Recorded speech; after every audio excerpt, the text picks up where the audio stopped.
इस वीडियो में तुम जानोगे अपर इतना इंपॉर्टेंट प्लेयर क्यों बन गया है मोहन बगान के लिए। डिमित्री पेट्राटॉस इतना दूर रेंज से के शॉट ले रहे हैं और सर्जियो लोबेरा का टैक्टिक्स किस मैनेजर से इंस्पायर्ड है। इससे पहले समझना होगा हमें बिल्डअप। अगर तुम मोहन बगान का यूजुअल गेम देखे होते तो तुम्हें पता होगा कि मोहन बगान 4-3-3 फॉर्मेशन में खेलते हैं। मतलब पीछे 4 डिफेंडर होगा, मिडफील्ड में 3 प्लेयर होंगे और अटैक में 3 प्लेयर होंगे। लेकिन मोहन बगान जब बिल्डअप करते हैं तब आपोया ऐसा थर्ड सेंटर बैक आ जाता है। उसकी वजह से क्या होता है, तो जो तुम्हारा फुल बैक होता है मतलब बोश और सिंह, ये दोनों के ऊपर जाने का मौका मिल जाता है। इसकी वजह से क्या होता है कि तुम विंग में 2v2 सिचुएशन क्रिएट करते हो।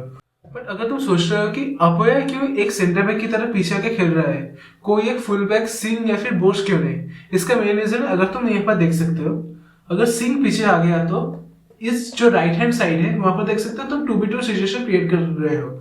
लेकिन जो लेफ्ट हैंड साइड में वहां पर कोलसाओ पूरा अकेला पड़ जाता है 2v1 सिचुएशन में। इसकी वजह से तुम्हारा चांस बहुत ज्यादा हाई हो जाता है कि तुम यहाँ पर बैटल हार ही जाओगे। और उसके लिए ज्यादातर टाइम तुम क्या करोगे कि तुम राइट हैंड विंग साइड से बॉल को प्रोग्रेस करने के ट्राई करोगे। लेकिन जब अपोया सिंह के पोजीशन में आ जाता है उसकी वजह से क्या होता है कि तुम यहाँ पर देख सकते हो कि विंग में दोनों विंग में 2v2 सिचुएशन बन गया है।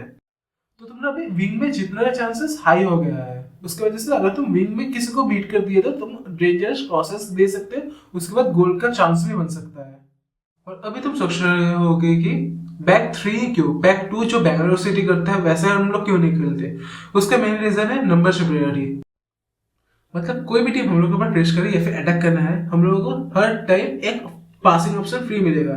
मतलब अगर तुम यहाँ पर केरला वर्षा के मैच में देख सकते हो कि वाई और बाटमो अगर सोचो कि इन एल्फ्रेड और रॉड्रिगोस को प्रेस करने आया तो हमेशा आपोया फ्री ऑप्शन तुम्हें मिलेगा पास करने के लिए। और सेम अगर वाई आपोया और बाटमो को प्रेस करने आया तो रॉड्रिगोस एक फ्री ऑप्शन मिलेगा। लेकिन अगर उन लोगों का कोई विंगर ही प्रेस करने आ जाए तो 3v3 सिचुएशन बन जाता है। उसके वजह से क्या होता है कि हम लोग बैकलाइन में तो 3v3 सिचुएशन है, हम लोगों को पासिंग ऑप्शन नहीं मिल रहा। लेकिन अगर तुम विंग्स में देखो तो एक विंग में हम लोग 2v1 सिचुएशन बना दिया है। उसका मतलब अगर यहाँ पर बोश या फिर रॉबिनो अगर तुम किसी को भी बॉल दो तो तुम 1v2 पासेस करके इजीली डोलिंग को बीट करके एक डेंजरस ऑप्शन बना सकते हो। और अभी तुम सोच रहे हो कि केरला ब्लास्टर्स के जो मिडफील्डर है वो विंग को भी कवर करते हैं। मतलब यहाँ पर सिंह और बोर्गेस दोनों विंग को कवर कर लिए तो फिर तो सेम हो जाएगा। लेकिन उसके कारण से तुम यहाँ पर देख सकते हो कि मिडफील्ड में तुम ओवरलोड कर चुके हो। और इसके लिए आप या फिर एलरेट कोई भी मिडफील्ड का बॉल लेता है 1-2 पास करके तुम फिर से और एक डेंजरस चांस बना सकते हो। और अगर तुम सोचो कि मिडफील्ड को डिफेंड करने के लिए कोई एक सेंटर बैक ऊपर आ जाए तो तुम मैकलेन को पूरा स्पेस पीछे जो ये स्पेस है खाली छोड़ देगा और वो तो और ज्यादा डेंजरस चांस बना सकता है अगर आप या फिर कोई उसको बहुत ज्यादा लंबा थ्रू बॉल दे दो। और उसका ऑफ द बॉल मूवमेंट भी बहुत अच्छा है और फिनिशिंग बहुत अच्छा है। इसके वजह से ही कोई भी प्लेयर या फिर टीम नहीं चाहता कि वो लोग टॉप में 3 प्लेयर के साथ डिफेंड करे। इसीलिए तुम ज्यादातर टीम को देखे होगे कि 4-4-2 या फिर 4-5-1 में डिफेंड करते हैं। मतलब 4 प्लेयर पीछे बैकलाइन में होगा, 5 प्लेयर मिडफील्ड में और एक प्लेयर ही सिर्फ उन लोगों का जो बैक 3 है उन लोगों को अटैक करने आएगा। या फिर मैक्स टू मैक्स 2-3 प्लेयर कभी नहीं अटैक करने आता है। पर हम लोग तो डिमित्री या फिर थापा को किसी को भी भेज के या फिर अपोया को विंग में भेज के सेम सिचुएशन बना सकते हैं। लेकिन हम लोग क्यों नहीं बनाते, इसका मेन रीजन है पोजीशन।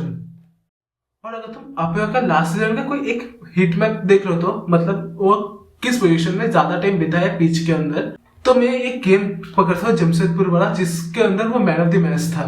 उसके अंदर तुम देख सकते हो कि उसका पोजीशनिंग कितना ऊपर के हाफ में था। लेकिन इस सीजन अगर तुम देखो तो उसका पोजीशनिंग तुम देख सकते हो कितना ज्यादा पीछे की तरफ है और कितना ज्यादा लेफ्ट हैंड साइड की तरफ झुका हुआ है। और अगर तुम सोच रहे हो कि थापा या फिर पेट्रोडस क्यों आके बैक 3 नहीं बनना, उसका मेन रीजन है प्रोग्रेसिव पासेस और डिफेंडिंग। अगर तुम अपोया का मैच देखो तो तुम्हें पता होगा कि अपोया कितना ज्यादा ब्रिलियंट है पासिंग में और उसका पोजीशन रखने का एबिलिटी बहुत ज्यादा अच्छा है। इसकी वजह से अगर कोई टीम प्रेस कर रहे हो ऊपर तो अपोया बहुत ज्यादा मेन हो जाता है तुम्हारा, क्योंकि उसके पास वो एबिलिटी है पोजीशन रखने का। और उसके ऊपर से वो राइट हैंड साइड में आता है। इसका मेन रीजन है अमय रानावाड़े। अमय रानावाड़े का तुम गेम देखो तो वो बहुत ज्यादा ऊपर रहना प्रेफर करता है। और इसकी वजह से तुम उसका स्टैट्स भी देख सकते हो कि उसका अटैकिंग चांसेस बहुत ज्यादा हाई है। और उसका हिट मैप से भी तुम देख सकते हो कि वो कितना हाई रहता है। इसकी वजह से अपोया को उसका पोजीशन को कवर करना पड़ता है। और बात करें दोनों सेंटर बैक की, टॉम एल्ड्रेड और एल्बर्टो रॉड्रिगेज की, ये दोनों का ही सेम प्रोफाइल है, ये दोनों ही एरियली बहुत ज्यादा थ्रेटनिंग है, मतलब वो लोग एरियल इजीली विन कर जाते हैं, और उन लोगों का अगर तुम डिफेंसिव स्टैट्स भी देखो तो वो बहुत ज्यादा बढ़िया है। इसके वजह से ये दोनों बहुत ज्यादा अच्छे हैं। लेकिन ये दोनों चीज की वजह से वो सिर्फ स्टार्ट नहीं कर रहे हैं, उन लोगों के पास पासिंग एबिलिटी है मिडफील्ड में बॉल देने का। यहाँ पर तुम पासिंग में भी देख सकते हो, उनका पासेस परसेंटाइल टॉप 90 परसेंटाइल में पड़ता है, और सक्सेसफुल पासेस भी टॉप 90 परसेंटाइल में। तुम मतलब तो समझ सकते हो कि वो जो बॉल देखता है 10 में से 9 बार वो बॉल सही जगह में जाता है। और इसके साथ बात करते हैं मिडफील्ड का। मिडफील्ड में बिल्डअप के अंदर थापा और पेट्रोस एक साथ स्टार्ट करते हैं सेम लाइन में, लेकिन मिडफील्ड के अंदर सर्जियो रोबेरो ने ऑलरेडी इंस्ट्रक्शन दे रखा है कि थापा को कि ऑपोजिट मूवमेंट करना, मतलब पेट्रोस अगर ऊपर जाए तो तुम पीछे आ जाना। इसकी वजह से तुम देखे होगे कि हम लोग ज्यादातर टाइम 3-3-1-3 शेप में बिल्ड करते हैं, मतलब बैक थ्री में हम लोग का तो रॉड्रिगेज, एल्ब्रेट और अपेया हो गया। मिडफील्ड में होता है सिंह, थापा और बोस, और जो एक वन है वो है पेट्रोस। पेट्रोस का काम है वो पूरा फ्लोट करेगा, मतलब वो इस साइड भी जा सकते हैं, इस साइड भी, उसका पूरा फ्रीडम देके रखा हुआ है सर्जियो रोबेरो ने, जिस साइड तुम जाओ वहां पर एक ओवरलोड बनाना हो। और फिर हम लोग का जो फ्रंट थ्री है रॉबिनो, कोलसाओ और मैक्लेरेन का। और सिंस हम लोग का मिडफील्ड में एक ऑपोजिट मूवमेंट हो रहा है, मतलब थापा पीछे जा रहा है और पेट्रोस ऊपर जा रहा है, इसकी वजह से तीनों जो सेंटर बैक है उन लोगों को 2 पासिंग ऑप्शन मिल जाता है, मतलब एक थापा को इजीएस्ट जो पास में है, और पेट्रोस जो स्पेस में है उसको तुम लॉन्ग पास भी कर सकते हो, और उसके ऊपर से तुम्हारे जो विंगर्स है उसको भी तुम पास कर सकते हो। और एक चीज सर्जियो रोबेरो ने अभी तक यूज नहीं किया, लेकिन मुझे लगता है करेगा। जैसे अगर कोई टीम आ गया, दिल्ली है या फिर कोई टीम जो डिफेंडिंग करते हैं, लो ब्लॉक में बैठते हैं, तो उसके अगर तुम देख सकते हो कि हम लोग बैक टू में खेल रहे हैं, और हम लोग का जो अपेया है उसको हम लोग ज्यादा स्पेस दे रहे हैं ऊपर जाने का, और ये हम लोग कर सकते हैं थापा और पेट्रोस अगर मिडफील्ड में आ जाए एक साथ। अगर वो दोनों एक साथ मिडफील्ड में आ जाए तो वो लोग ऊपर जाके क्या कर सकते हैं, ये मिडफील्ड लाइन है इसको पीछे कर सकते हैं, और इसकी वजह से क्या हो सकता है कि अपेया जो है वो थोड़ा सा ऊपर जाके इतना बड़ा स्पेस में इजीली पासिंग ऑप्शन दे सकता है, मतलब वो जितना आगे जाएगा तो उसका पासिंग तो सेम ही रह जाएगा, मिशन जो है वो भी सेम रह जाएगा।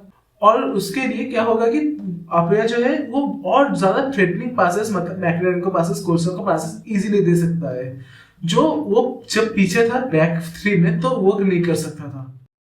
और एक चीज, पेट्रोस तुम देखोगे वो बहुत ज्यादा फ्लोट करते हैं, मतलब इस साइड जाता है, left hand side, right hand side, लेकिन सर्जियो रोबेरो ने उसको और एक काम देके रखा है कि वो दूर से शॉट ले। उसके कारण क्या होगा कि जब वो दूर से एक शॉट लेता है तो बा या फिर यो ना, मतलब ऑपोनेंट टीम का सेंटर बैक थोड़ा सा अलर्ट हो जाता है, ये दूर से शॉट लेके गोल स्कोर कर सकते हैं। इसकी वजह से क्या होता है कि बहुत सारा टाइम अगर कोई मिडफील्डर उसको पीछे आके नहीं डिफेंड किया तो एक सेंटर बैक आके उसको डिफेंड करने के लिए आ जा सकता है, और उसकी वजह से क्या होगा तुम यहाँ पर देख सकते हो कि पीछे एक बहुत बड़ा स्पेस खाली हो जाता है, उसके अंदर रॉबिनो या फिर मैक्लेरेन कोई भी एक रन डाल के एक गोल स्कोरिंग अपॉर्चुनिटी बना सकता है। इसकी वजह से पेट्रोस को और थापा का तुम देख रहे होगे कि इतना लॉन्ग शॉट लेने।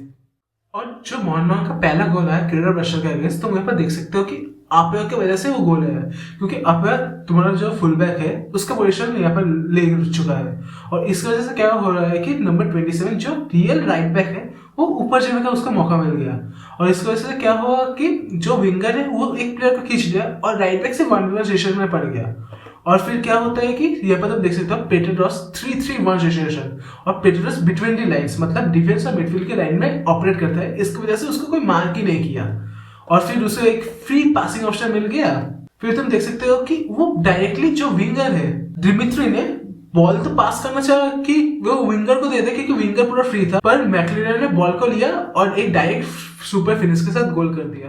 और ये फॉर्मेशन जो विंग से तुम्हारा पर क्रॉस आता है, इसका मेन रीजन ही बन जाता है तुम्हारा बैक थ्री फॉर्मेशन, क्योंकि तुम अपेया को पीछे लगे तुम बैक थ्री बना रहे हो, इसकी वजह से तुम विंग को सैक्रिफाइस नहीं कर रहे, और उसकी वजह से तुम्हारा विंग में बहुत ज्यादा तुम प्लेयर्स को दे रहे हैं और वहां से तुम गोल स्कोरिंग अपॉर्चुनिटी बना रहे हो। पर जब तुम अटैक करने के जा रहे हो तो तेरे से चांस था क्रेडर ब्रशर या फिर जो तुम्हारा ओपोनेंट है वो बॉल विन कर जाए। इसकी वजह से ही सर्जियो रोबेरो ने और एक टैक्टिक्स बोल कर रखा है कि सब प्लेयर को मैन टू मैन प्रेस करना होगा जिस साइड में बॉल है, मतलब अगर सोचो कि यहाँ पर इस सेंटर के पास बॉल है, मतलब यूनम के पास बॉल है, तो सर्जियो लोबेरा ने ऑलरेडी बता के रखा है कि अगर यूनम के पास बॉल है तो हम लोग का सिर्फ 3-1-3 फॉर्मेशन है, तो सबके man to man pressing option में आ जाएगा, क्योंकि हम लोग जो पीछे बैक थ्री है, बैक थ्री थोड़ा बैक थ्री है, बैक फोर नहीं है, इसके वजह से तुम ऑलरेडी डिफिशिट में हो मैन विंग्स में। जैसे तुम विंग्स में बहुत ज्यादा नंबर भी प्रोवाइड कर रहे हो, तो उसके लिए तुम्हारा जो डिफेंस में विंग है वहां पर तुम कोई नंबर नहीं प्रोवाइड कर रहे, मतलब जो तुम्हारा सब दोनों प्लेयर है विंग का वो तो ऊपर है। इसकी वजह से क्या होता है, अगर कोई थ्रू बॉल दे दिया विंग में तो उसके पास पूरा स्पेस ही स्पेस है पीछे विंग में जाने के लिए, और वहां से कोई डिफेंडर को उसको बीट भी नहीं करना पड़ेगा और वो क्रॉस डाल के गोल कर सकता है। इसी की वजह से सर्जियो लोबेरा ने एक 3-1-3-3 man to man pressing system को अपनाया है।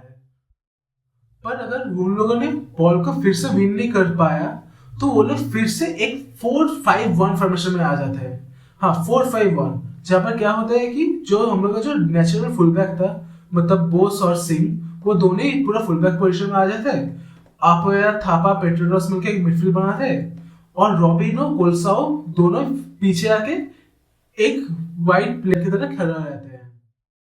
और इस सबको एक्कम्पनी के लिए तुम्हारा जो स्ट्राइकर है मैकलेन, ये बहुत ज्यादा मेन हो जाता है, क्योंकि इसका ऑफ द बॉल मूवमेंट और फिनिशिंग बहुत ज्यादा अच्छा है।